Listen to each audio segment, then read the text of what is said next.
usted pensaba que los ronquidos eran exclusivos de los seres humanos, espere a ver la siguiente imagen.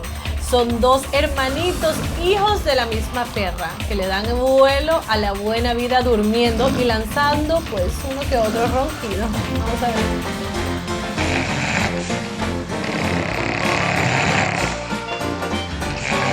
Esto parece un concierto de ronquidos.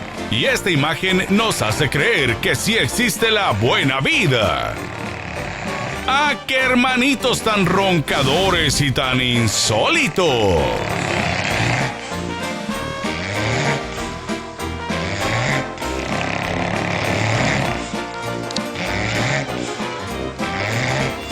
Eso me recuerda a uno que no me dejaba dormir. Porque dormía, tocaba tanto. Dios.